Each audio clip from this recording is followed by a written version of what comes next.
کراچی کے زیر زمین ٹائم بم بڑے حادثوں کا سبب کیسے بنتے ہیں اور ان سے کیسے بچا جا سکتا ہے؟ غباروں میں گیس بھرے جانے کا عمل یقیناً دیکھ رکھا ہوگا۔ اگر کسی غبارے میں ضرورت یا گنجائش سے زیادہ گیس بھر دی جائے تو پھر وہ پھٹ جاتا ہے۔ نکاسی آب کے نظام یعنی سیوریج لائنوں میں بھی اسی طرح گیسز جمع ہوتی رہتی ہیں، اور اگر یہ گنجائش سے بڑھ جائیں دھماکے سے باہر آ جاتی ہیں اور نقصان کا باعث بنتی ہیں۔ پاکستان کے سب سے بڑے شہر کراچی میں گزشتہ ایک ماہ میں سیوریج لائنوں میں گیس دھماکوں کے ایسے 4 واقعات پیش آ چکے ہیں۔ گزشتہ ماہ ہی کراچی کے علاقے شیرشاہ میں سیوریج لائن کے دھماکے سے پھٹنے کے باعث ایک عمارت منہدم ہو گئی تھی، جس میں کم از کم افراد ہلاک ہوئے، 17 افراد۔ اس سے قبل بھی 3 ہٹی سے لے کر نصرت بھٹو کالونی تک کے علاقوں میں جا بجا اس نوعیت کے واقعات پیش آ چکے ہیں۔ آئیے یہ جاننے کی کوشش کرتے ہیں کہ سیوریج نالوں میں گیس کیسے جمع ہوتی ہے اور یہ دھماکوں کا باعث کیوں کر بنتی ہے، اور یہ بھی کہ اس نوعیت کے واقعے سے کیسے بچا جا سکتا ہے۔ نالوں میں گیسز کیسے بنتی ہیں؟ ماہرین کے مطابق سیوریج نالوں میں موجود گیسوں میں سر فہرست میتھین اور ہائیڈروجن سلفائڈ ہیں۔ یہ دونوں گیسز انتہائی آتش خیز، جلد آگ پکڑنے والی اور ممکنہ طور پر دھماکہ خیز ہوتی ہیں۔ کھلے گٹروں میں میتھین کا دباؤ سیوریج کی سطح سے 2 سینٹی میٹر اوپر سے جمع کیے گئے نمونوں میں 7 سے 15 پی ایم وی، جبکہ بند نالوں میں 300 پی ایم وی یعنی پارٹ پر بلین والیوم ہوتا ہے۔ این ای ڈی یونیورسٹی کے پروفیسر نعمان صدیقی کا کہنا ہے کہ سیوریج لائن میں ہر قسم کا فضلہ آ رہا ہوتا ہے۔ ان میں بعض ایسے کیمیکلز ہوتے ہیں جو گیس کی شکل اختیار کر لیتے ہیں۔ گیس کی اپنی ایک گنجائش ہوتی ہے، اگر گیس کا دباؤ گنجائش سے بڑھ جانے تو اس نتیجے میں دھماکہ ہو جاتا ہے۔ Karachi wire and sewerage board کے ڈائریکٹر مسعود عالم بتاتے ہیں کہ نالوں کے اندر گیسز موجود ہوتی ہیں۔ اگر نالے کھلے ہوئے ہوں تو گیسوں کا اخراج ہوتا ہے، مگر اگر نالے بند ہوں اور گیس کے اخراج کا کوئی خاص ذریعہ نہ ہو تو میتھین گیس ایک دھماکے جیسی صورتحال کا باعث بن جاتی ہے۔ گھریلو اور صنعتی فضلہ۔ اگر آپ کراچی میں رہتے ہیں تو صفائی کے لیے آپ کے پاس کئی اقسام کے کیمیکلز موجود ہوتے ہیں۔ مثال کے طور پر واش رومز اور باورچی خانے کی صفائی کے لیے مختلف اقسام کے کیمیکلز استعمال کیے جاتے ہیں، جبکہ کپڑوں کی دھلائی اور چمک کے لیے بھی ڈٹرجنٹ اور بلیچ کا استعمال عام ہے۔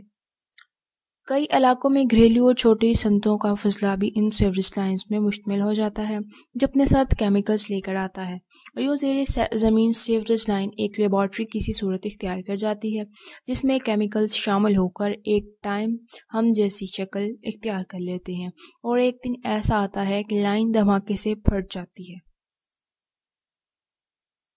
نعمان صدیقی کے مطابق بعض لوگ غسل خانوں اور ٹوائلٹس کی صفائی کے لیے تیزاب کا استعمال کرتے ہیں، جس سے سلفر ڈائی آکسائڈ اور دیگر گیسز بن سکتے ہیں۔ Karachi wire and sewerage board کے ڈائریکٹر مسعود عالم کہتے ہیں کہ کیمیکلز جتنا زہریلا ہوگا اس کا اتنا ہی رد عمل ہوگا۔ ان دھماکوں سے کیسے بچا جا سکتا ہے؟ این ای ڈی یونیورسٹی کی پروفیسر نعمان صدیق کا کہنا ہے کہ جب بیلیم 16 کا ہو رہا تھا تو انجینئر اس کے ساتھ ہوا کے گزرنے کے لیے پائپ لگا دیتے ہیں۔ اس کا مقصد یہ ہوتا ہے کہ جتنی بھی مدر گیسز ہوا میں نکل جائیں اور گنجائش سے زیادہ دباؤ کی صورتحال جنم نہ لے سکے۔ وہ کہتے ہیں کہ عام طور پر پائپ لائن میں یہ اس لیے بھی ضروری نہیں سمجھا جاتا کیونکہ یہ زیر زمین ہوتی ہیں، مین ہولز کے ساتھ کہیں کہیں پر جس کا انتظام کیا جاتا ہے۔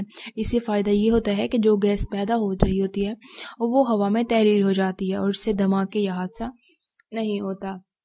شہری منصوبہ بندی کے ماہر محمد توحید کا بھی یہی کہنا ہے کہ سیوریج لائن کی وینٹیلیشن یعنی ہوا کی آمد و رفت کا ذریعہ رکھی جاتی ہے، اور اگر کانٹریکٹ کے سلیب رکھے ہوئے ہوں تو ایک سلیب کی جگہ چھوڑ دی جاتی ہے، اور کچھ ایسے مقامات جہاں مین ہول بنائے جاتے ہیں وہاں ڈھکن میں سوراخ بنائے جاتے ہیں تاکہ وینٹیلیشن ہوتی رہے۔ مگر دیکھا گیا ہے کراچی میں اکثر ایسا نہیں کیا جاتا۔ نالوں پر قبضے اور گیس کا اخراج۔ کراچی شہر میں اورنگی نالہ، شیرشاہ نالہ، گجرا نالہ، محمد آباد نالہ اور نہر خیام سمیت 41 چھوٹے بڑے سیوریج کے نالے ہیں جن کی نکاسی سمندر کے علاوہ لیبارٹری یعنی ندی اور میلینر ندی میں ہوتی ہے، جبکہ اس کے علاوہ ایک محتاط انداز کے مطابق 500 کے قریب چھوٹے نالے ہیں جو مرکزی نالوں میں شامل ہوتے ہیں۔